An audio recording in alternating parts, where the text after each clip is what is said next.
OBC সংক্রান্ত মামলায় হস্তক্ষেপ নয়, কলকাতা হাইকোর্টের হস্তক্ষেপ নয়, সুপ্রিম কোর্টে বিচারাধীন থাকায় ভর্তি প্রক্রিয়ায় হস্তক্ষেপ নয়, ভর্তি ক্ষেত্রে ক্যাটাগরি উল্লেখ করা যাবে না।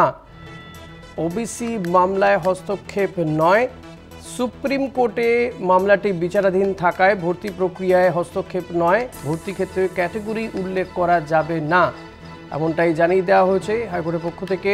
ওবিসি মামলায় হস্তক্ষেপ করবে না হাইকোর্ট, সুপ্রিম কোর্টে মামলাটি বিচারাধীন থাকায় হাইকোর্ট হস্তক্ষেপ করবে না বলে জানা যাচ্ছে। প্রতিনিধি পীযূষ কান্তি নাগ রয়েছেন আমার সঙ্গে টেলিফোনে। পীযূষ, এক্ষেত্রে ঠিক কি হাইকোর্টের কি পর্যবেক্ষণ?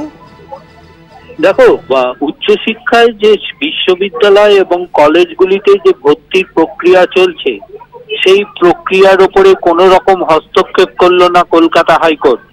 সুপ্রিম কোর্টে মামলা বিচারাধীন থাকার ফলে কলকাতা হাইকোর্ট এ বিষয়ে কোনো হস্তক্ষেপ করবে না জানিয়ে দিল।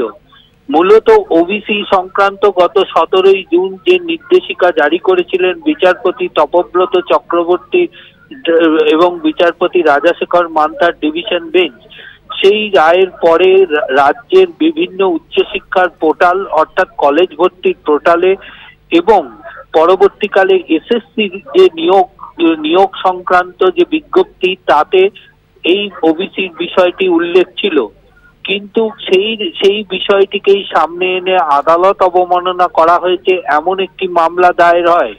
কিন্তু আজকে মামলার শুনানি চলাকালীন রাজ্যের আইনজীবী জরিস্কার জানান 17 তারিখে নির্দেশিকা জারির পর 19 এবং 20 তারিখে রাজ্য সরকার কলকাতা হাইকোর্টের সিদ্ধান্ত রায় মেনেই সিদ্ধান্ত গ্রহণ করে এবং 24 তারিখে সেই পোর্টালে সংশোধনী আনা হয়, অর্থাৎ কলেজ ভর্তিকরণ যে বিজ্ঞপ্তি এবং এসএসসির বিজ্ঞপ্তিতে সংশোধনী আনা হয়, সেই সংশোধনীর ক্ষেত্রে কিন্তু কোনোভাবেই আদালত অবমাননা হচ্ছে না।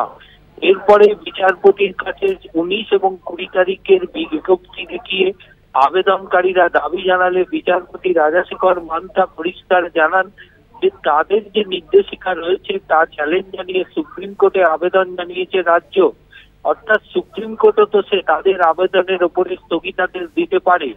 এছাড়াও বিচারপতিদের মন্তব্য যে রাজ্য সরকার শুধুমাত্র আবেদনপত্র গ্রহণ করছে, কোন ক্যাটাগরিকে ওবিসি দেওয়া হবে কি হবে না সে বিষয়ে কোনো সিদ্ধান্ত কিন্তু তারা গ্রহণ করছে না। ফলে কলেজের ভর্তি কখনোই রোধ হতে পারে না, এই ভর্তির প্রক্রিয়া চলবে। তো এই বিষয়ে রাজ্যের যে মতামতটা হলফনামার মাধ্যমে জানাতে হবে। আগামী 4 জুলাই এই মামলার পরবর্তী শুনানির দিন ধার্য করা হয়েছে। ঋষি, ধন্যবাদ পীযূষ, তুমি থাকো আমাদের সঙ্গে, পরবর্তী একটি খবরে তোমার সাথে কথা হবে।